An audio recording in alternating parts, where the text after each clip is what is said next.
Morning, everyone. Out on the farmstead here today, and today we're going to kind of cover a topic some people have had some questions about. So we're in Minnesota, and we work a lot with our goats and our milk, and some of our milk gets sold right off the farm. Now, that's legal in our state to sell off the farm as long as the person coming in brings their own container to put the milk in, and it's taken right from your tank. So it's a doable thing in Minnesota. Now, I realize that's not doable for everybody, and I certainly wish it was, because pasteurization isn't saving everybody, and it's certainly hurting us on what's left in our milk. But that's a whole nother discussion. But anyways, I get comments all the time. How do you know the milk is safe to drink? How do you know that it's good for your family and stuff like that? Well, I believe it's good for my family because nothing bad's been taken out of the milk. And it's certainly usable on the homestead and farmstead, so that's a huge point to this. But regardless of that, the answer is we do some testing. A lot of times we do weekly testing, but for sure once a month on the dairy goats that we're milking. So I brought with me today 2 samples.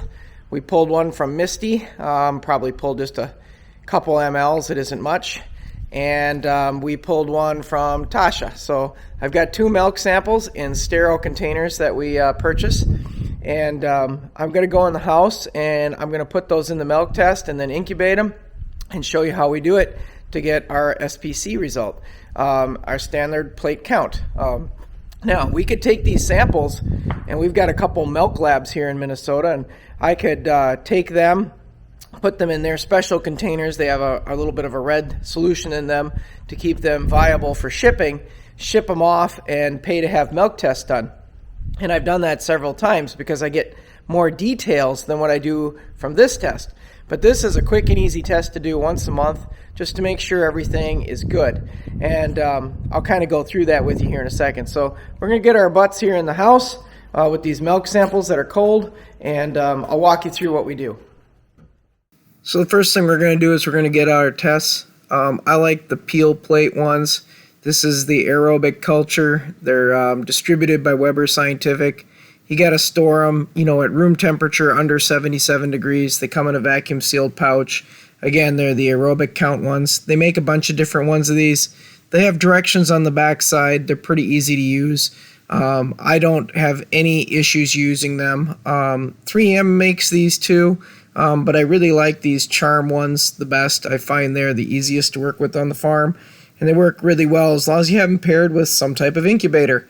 I just have a little, eBay type incubator on the farm. It's in Celsius. I have it up a little higher than some people do because where I put the plates at the bottom, that's where 90 degrees is going to be inside that unit, and I've checked it. When it comes to, the standards of these plates, I think it's anything under 5,000 is considered good for milk. You can look that up at the Raw Milk Institute, but I like mine under 1,000. I'm going to take 2 of these plates and put the animal's name on them so I don't screw them up. I'm going to label one with Tasha and one with Misty. Tasha is a really clean goat. She's been good for us, and we're going to put her milk on the back side of this plate where the sticky side is there and show you how that goes. And Misty, on the other hand, is not the cleanest goat. So we're kind of going to deal with hers. I'm using these 2 tests as an example today also for the video because I think they'll be pretty dramatically different in how they lay out. Now remember, we do this every single month to make sure our milk is good. We take these sterile containers here that you can buy. You can get them online at your favorite, labs, or you can buy them even through Amazon. You peel off the back cover of this, take a sterile syringe. I've got a 1 ml syringe here. That's all this is. I draw up exactly 1 ml and I put it in it. Now, if you have an animal that's, in mastitis or you think is going to be an issue, you would have to dilute this sample or you'll get so many red dots to count it'll drive you nuts. But neither one of these animals are in a disease state. Just one's a cleaner animal than the other. That's just the way their hygiene goes on their udders. So I use 1 ml in each one of these. If you follow the directions at RAMI, which is the Raw Milk Institute, I think they use a 1 ml of milk and 9 mLs of sterile water solution, so they get a 10 ratio going, or a 10 dilution going. I've seen some people, though, also do it where it's 1 ml in 99 mLs of sterile water, and they get a 1/100 dilution going. I'll put those dilution rates at the bottom if you want to do it. But in my farm, I'm trying to keep their numbers on their aerobic culture units down. So their SBC units, I would like them under 1,000. Preferably, I'd even like them under 200. So for me, I want to put these things on full strength. So I just put 1 ml right on them, and I give it 48 hours and, count the plates. And this is a heck of an indicator of how you're doing out there as far as, growth or units, if you want to call it SPC units. Now, this is a little different than a somatic cell count. We do that on animals here on the farm that are milking, but typically only when I've got an issue do I send that off. Or if it's a new freshened animal and, they're just starting to milk and I want to know what their milk fat content is, or I want to know some details about the milk beyond this. But this is quick, it's easy, it's affordable for the farm to do. All I'm out is the plates and the incubator and a couple days worth of time, and I know where that animal's at. When you're selling raw milk to your friends and family and so forth like that, I just want to make sure it's a really good product. And this is the best way that I've found to be able to do it. So we just put these plates in here and we shut this up. You can put them either way you want, upside down, upside right. It really doesn't make a difference. I'm just flipping them to show you what the difference is. I kind of like them this way, with the sticky side down, if you want to call it that. I shut it up, and I'll come back to this in 48 hours exactly. Now you can put a piece of blue tape on it or set a timer, whatever works for you. I just look at the clock and come back 2 days later at the same time. So here we are, it's 2 days later now. I'm going to pop these open and show you what they look like. So when I pop this door open and I pull them out, you probably can't see it right off the bat, but there's little red dots on this gridded system that they built on these things. Now I'm not going to open up the back of these. I don't need to bring this bacteria into the house or anything like that. I'm just use them just as this. And what I'm going to do though is I'm going to take a Sharpie and I'm going to mark each of these dots as I count them, and I find that's the easiest way for me to do that. Now, they do make an $8,000 reader for this, folks. It exists in the veterinary field. You drop these little cassettes into a reader, and a laser light scans over them and counts the dots for you. I'm not going to that extent. I got to keep this affordable for the farm. So here I'm just going to take the first one here, which is Dasha's, and I'm going to start using my Sharpie, and I'm going to put dots wherever I see a red dot, and I'm counting them at the same time.